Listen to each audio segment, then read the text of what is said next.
Detention কেম্পত বন্দী নকৰিব। এই আহ্বান এগৰাকী পুত্ৰৰ। মাতৃৰ ছবিসহ বুকুত এখনি ফলক আঁৰি লৈ এনেদৰে চৰকাৰ প্ৰশাসনলৈ কাতৰ আহ্বান জনাইছে বৰপেটাৰ ফাৰুক খান নামৰ যুৱকজনে। উল্লেখযোগ্য যে ফাৰুক খানৰ মাতৃক ডি ভোটাৰ সজোৱা হৈছে।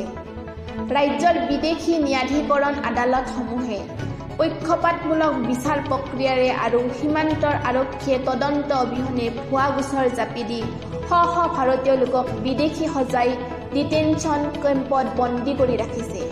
বন্দীত্বৰ ভয়াৱহ জীৱন কটাবলগীয়া হৈছে শ শ ভাৰতীয় লোক। এনে ভয়ংকৰ ষড়যন্ত্ৰমূলক মানৱ অধিকাৰ ভংগকাৰী নিয়ম বন্ধৰ দাবীয়ে আজি ফাৰুক খানে নিজৰ মাতৃৰ সৈতে বৰপেটা জিলাৰ উপায়ুক্তৰ কাৰ্যালয়লৈ পদযাত্ৰা কৰে। এনে বিচাৰ প্ৰক্ৰিয়াৰে ভাৰতীয় লোকক ডিটেনশ্যন কেম্পত বন্দী নকৰিবলৈ আহ্বান জনাই বৰপেটা জিলাৰ উপায়ুক্তৰ জৰিয়তে অসমৰ মুখ্যমন্ত্ৰীলৈ এখন স্মাৰক পত্ৰ প্ৰদান কৰে ফাৰুক খানে।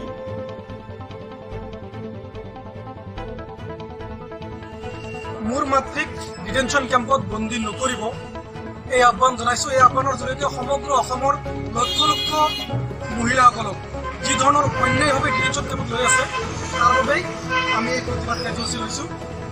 একফালেদি বৰ্ডাৰ পুলিচে ভুৱা গোচৰ, তাৰপিছত FTA কোনো পক্ষপাতিত্বমূলক বিচাৰ প্ৰক্ৰিয়াৰ মাজেৰে এইসকল নিৰ্দোষী লোকক ডিটেনশ্যন কেম্পত বন্দী কৰে। মোৰ মাতৃ এজনী ডি ভোটাৰ, অথচ ডিৰ কোনো ৰেকৰ্ড ক'তো নাই। কোনো কাৰ্যালয়তেই একেবাৰে দিল্লীৰ পৰা কলকাতা চাৰ্কললৈকে কোনো ৰেকৰ্ড নাই। DC তাতে ৰেকৰ্ড নাই, ইলেকশ্যনৰ পিছত ৰেকৰ্ড নাই। কোনো ৰেকৰ্ড নোহোৱাকৈ ডি লগাইছে।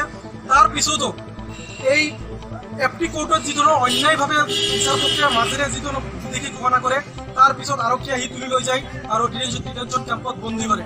আৰু ডিটেনশ্যন কেম্পত মৃত্যু হোৱাৰ পিছত সেইজন লোক ভাৰতীয় হৈ যায় বা মুক্তি পোৱাৰ পিছত সেইজন লোক আমাৰ দেশৰে এজন বাসিন্দা হিচাপত আমি সকলোৱে চিনি পাওঁ। গতিকে এই ধৰণৰ অন্যায় বন্ধ কৰিব লাগিব। মোৰ মাতৃক মই কাতৰ আহ্বান জনাইছোঁ যে মোৰ মাতৃক ডিটেনশ্যন কেম্পত নল'ব, ডিটেনশ্যন কেম্পত নিদিব। কাৰণ অন্যায়ভাৱে মোৰ আপুনি যেনেকৈ আপোনাৰ মাতৃক ভাল পায়, মই মোৰ মাতৃক তেনেকৈ ভাল পাওঁ, শ্ৰদ্ধা কৰোঁ। এইসকলক ডিটেনশ্যন কেম্পত বন্দী কৰাটো কোনো পদ্ধতিৰে মানি ল'ব নোৱাৰোঁ। গতিকে অসমৰ ৰাইজক মই অনুৰোধ জনাইছোঁ যাতে এই ডিটেনশ্যন কেম্পত এইসকল নিৰ্দোষী লোকক বন্দী নকৰে, এই আহ্বান মই ৰাখিছোঁ।